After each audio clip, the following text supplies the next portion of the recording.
Hello दोस्तों, FDIT YouTube channel में आपका स्वागत है। और हम लेके चल रहे हैं महासंग्राम क्वेश्चन सीरीज, जो प्रीवियस ईयर क्वेश्चन पेपर को सोल्व करा रहे हैं। हमने अभी तक इस पेपर के 3 पार्ट सोल्व कर लिए। अब आज का हमारा चौथा पार्ट। चौथे पार्ट में देखो 75 क्वेश्चन से हम चल रहे हैं। 75 क्वेश्चन क्या कह रहा है? वर्ग ए की आग निम्न में से किससे उत्पन्न होती है? लकड़ी के द्वारा, तेल के द्वारा, ट्रांसफार्मर के द्वारा, ज्वलनशील धातु के द्वारा, दहनशील धातु के लिए। तो हमारी जो श्रेणी ए वर्ग की आग है वो किस कहती है? लकड़ी के द्वारा। ठीक है, इसके बाद चलते हैं नेक्स्ट क्वेश्चन की ओर आगे बढ़ते हैं।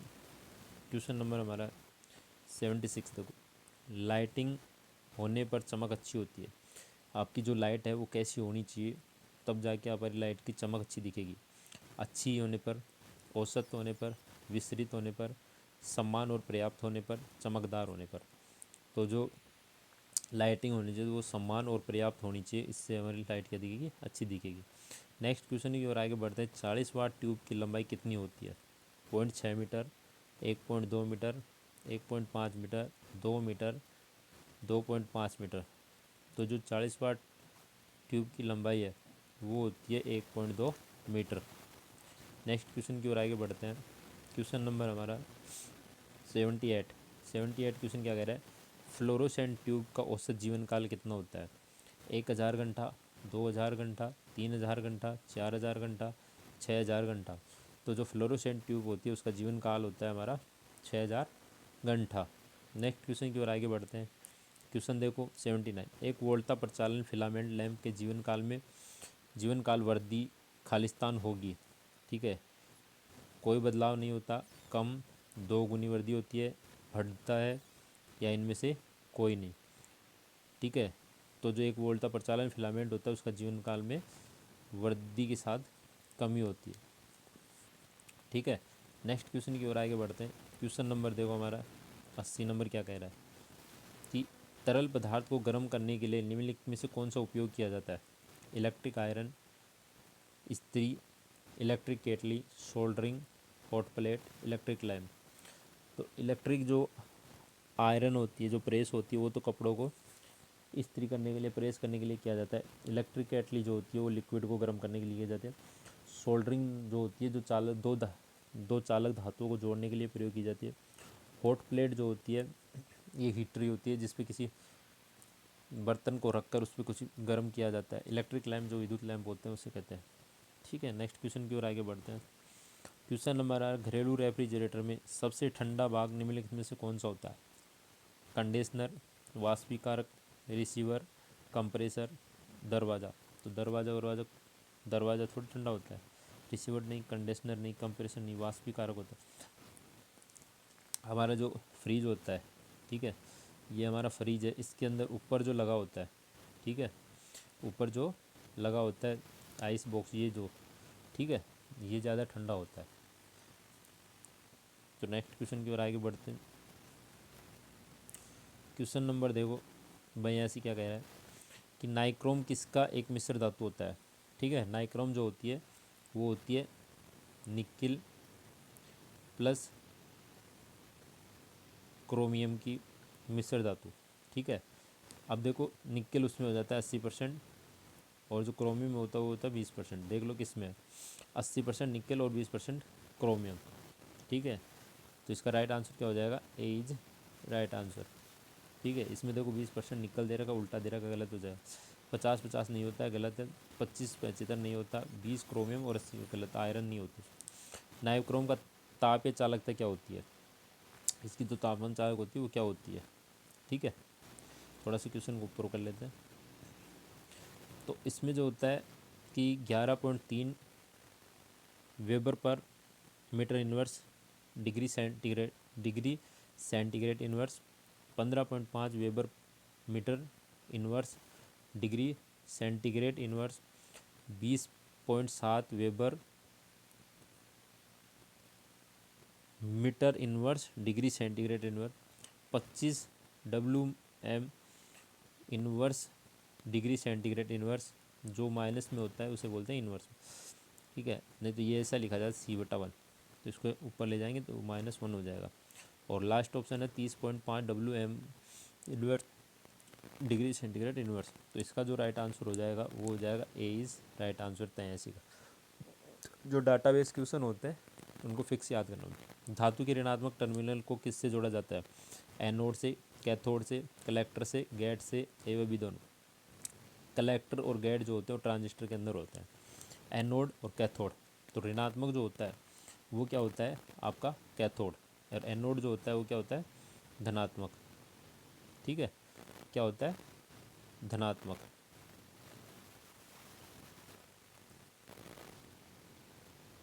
धनात्मक होता है, ठीक है, जो पॉजिटिव को पॉजिटिव से और नेगेटिव को नेगेटिव से जोड़ते हैं। नेक्स्ट क्वेश्चन की ओर आगे बढ़ते हैं। क्वेश्चन हमारा 85, थर्मोकपल किसके सिद्धांत पर कार्य करता है? ठीक है, थर्मोकपल किसके सिद्धांत पर कार्य करता है? पेल्टियर प्रभाव, सीबेक प्रभाव, इलेक्ट्रोलाइटिक प्रभाव, लेंज का नियम, फैराडे का नियम। थर्मोकपल जो होता है वो किसके आधार पर करता है? सीबेक के प्रभाव पे कार्य करता है। ठीक है, लेंज का नियम होता है जिसके कारण पैदा हुआ उसी का विरोध करता है। फैराडे के 2 नियम होते हैं, एक फैराडे का फर्स्ट नियम और एक होता है सेकंड नियम। ठीक है, इलेक्ट्रोप्लेटिंग के लिए कौन सी आपूर्ति आवश्यक होती है? ठीक है, इलेक्ट्रोप्लेटिंग के लिए कौन सी आपूर्ति आवश्यक होती है? एसी आपूर्ति, डीसी आवर्ती, एसी और डीसी आवर्ती, 3 फेज एसी आवर्ती, 2 फेज एसी आवर्ती। क्वेश्चन नहीं दिख रहा है तो आगे ऊपर कर देते हैं। तो इसका जो राइट आंसर हो जाता है इलेक्ट्रोप्लेटिंग के लिए कौन सा करते हैं? डीसी आपूर्ति। ठीक है, नेक्स्ट क्वेश्चन की ओर आगे बढ़ते हैं। देखो, इलेक्ट्रोप्लेटिंग शुरू करने से पहले कौन सा कार्य आवश्यक किया जाना चाहिए?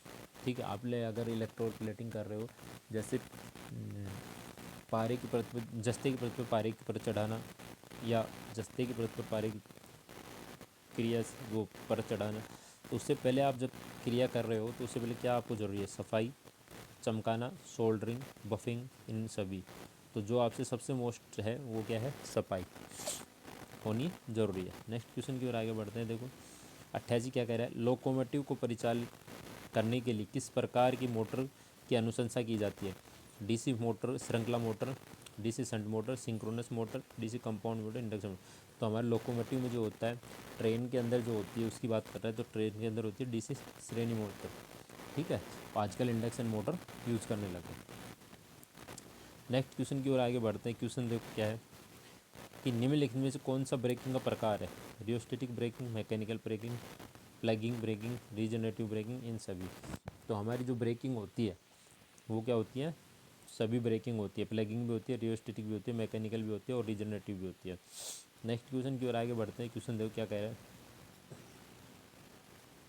90 नंबर क्वेश्चन देखो क्या कह रहा है कि 1000 RPM पर चलने वाला एक शंट जनरेटर 100 वोल्ट तक का EMF उत्पन्न करता है। यदि इसकी गति 1200 RPM तक बढ़ा दी जाए, छोटा कर लेते हैं थोड़ा,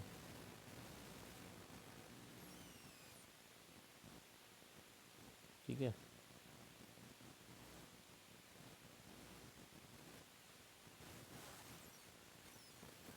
यदि 1200 RPM तक बढ़ा दी जाती है तो उत्पन्न EMF क्या होगा? ये कह रहा है। अब मुझे ये बताओ कि जनरेटर की बात कर रहा है ये, तो जनरेटर में क्या होता है? जैसे घूर्णन गति होती है वैसे वोल्टेज बढ़ती है। जैसे गति बढ़ेगी, घूर्णन गति, तो वोल्टेज का मान भी क्या होगा? अधिक होगा। तो RPM क्या है? N1 बटा N2 बराबर V1 बटा V2। ठीक है, तो N1 की मैं बात करूँ तो N1 का मान कितना दे रखा है? 1000 बटा N2 कितनी है? 1200 बराबर V1 का मान कितना है? 100 बटा V2 का मान हमें याद करना है। तो V2 का मान हम याद करेंगे तो क्या हो जाएगा? 1000 इंटू 1000 1000 नहीं 100। ठीक है, 100 इंटू 1200 बटा 1000। ठीक है, 2 से 2 गए, ठीक है, 2 से ये 2 और ये 3, तो मतलब 120 बच गया। ऊपर कितने बच गए? 120 वोल्ट। तो इसका जो राइट आंसर हो जाएगा वो हो जाएगा 120 volt. A is right answer. ठीक है, क्या हो जाएगा? A is right answer. Next question की ओर आगे बढ़ते हैं। क्वेश्चन देखो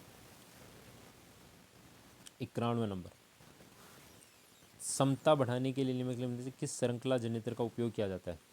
अगर किसी जनित्र की क्षमता बढ़ा रहे हो तो आप किस जनित्र का उपयोग करोगे। लाइन आगमनात्मक प्रतिक्रिया का प्रभाव, लाइन वोल्टेज, शक्ति, लाइन विनिमय, इन सभी। तो इसके अंदर जो प्रयोग करने वाले हैं वो हो जाएगा लाइन आगमनात्मक प्रतिक्रिया प्रभाव वाला जनित्र।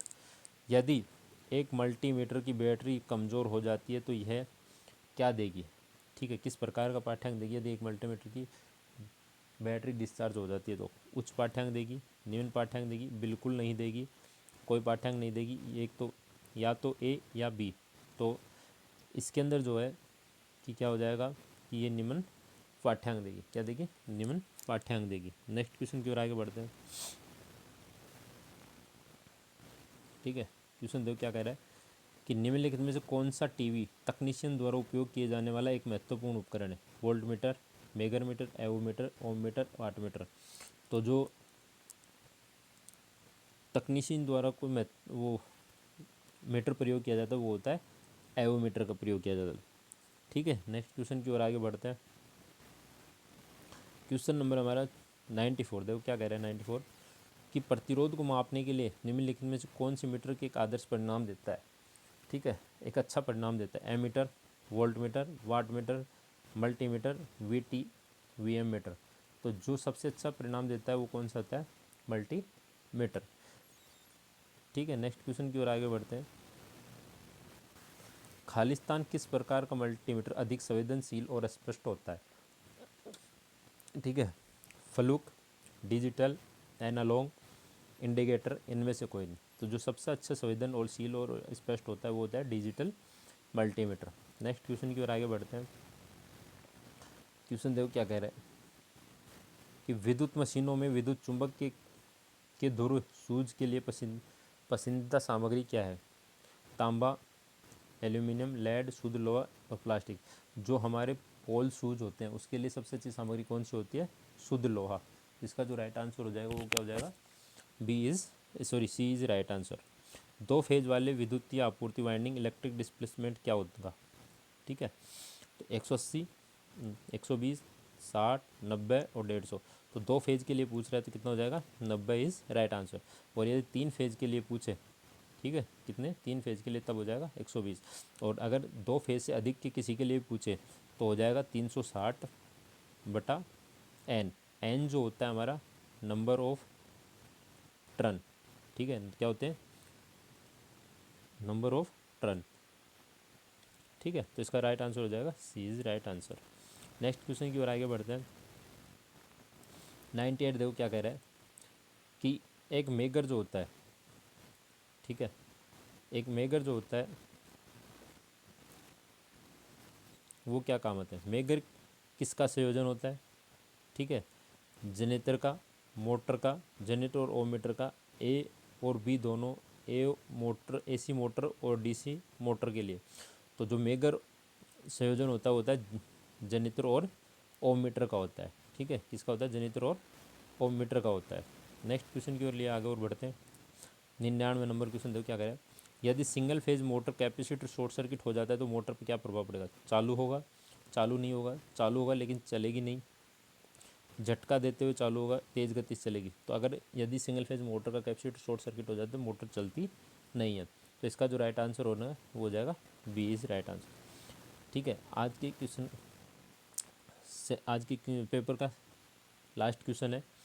ठीक है, और हमने पेपर करवा दिए सेकंड पेपर का लास्ट क्वेश्चन। लिफ्ट में किस प्रकार की मोटर का उपयोग किया जाता है।